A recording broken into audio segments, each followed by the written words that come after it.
Binigyang parangal si dating Pangulong Manuel L. Quezon sa ika-137 anibersaryo ng kanyang kapanganakan.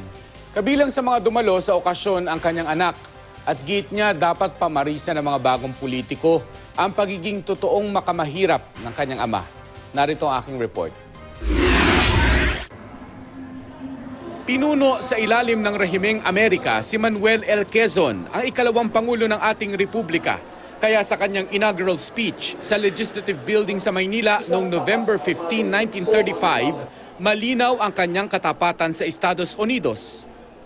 Isang sapat na armadong hukbo ang magbabantay sa lahat ng oras upang sugpuin ang anumang rebelyon laban sa otoridad ng pamahalang ito o sa kapangyarihan ng Estados Unidos. Walang mangyayaring pag-unlad kung hindi sa ilalim ng kapayapaan. Kanina pinangunahan ni Pangulong Noynoy Aquino ang parangal sa ika-137 kaarawan ni President Quezon para sa buhay na nagpakita ng pagmamahal sa kapwa Pilipino man o dayuhan. Ehemplo ng malasakit ni Quezon sa dayuhan ang kwento noong 1937 hanggang 1941 noong kupkupin niya sa Pilipinas ang 1,200 na Jewish refugee sa pagtakas nila sa karahasan ni Adolf Hitler. Bagay na ipinagpapasalamat hanggang ngayon ng Israel sa pamamagitan ng parangal na inabot sa anak ni Pangulong Quezon kanina. As an individual, President Quezon went even further and he opened the gates of his private estate in Marikina to make it a home to the many refugees. Inspirasyon daw ni Pangulong Quezon ang isang alamat sa buhay ni Gat Jose Rizal. Nung ide-death sentence si Rizal, umakyat sa hagdanan ng Malacanang na nakaluhod ang ina ni Rizal para hingin ang buhay ng kanyang anak.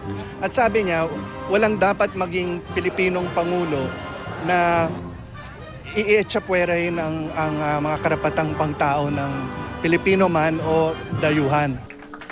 94 years old na ang anak ni Quezon na si Zinaida Avancenia, pero klaro pa ang memorya sa mga turo ng ama. You know, he never had bodyguards. And he said that if anybody is not sure of the love of his people, he should step down. He has no business being president. Dapat rin daw pamarisan ng mga bagong politiko ang pagiging totoong makamahirap. Remember that you come from the poor and never forget the poor. And so he never forgot. As far as he was concerned, that was always first priority.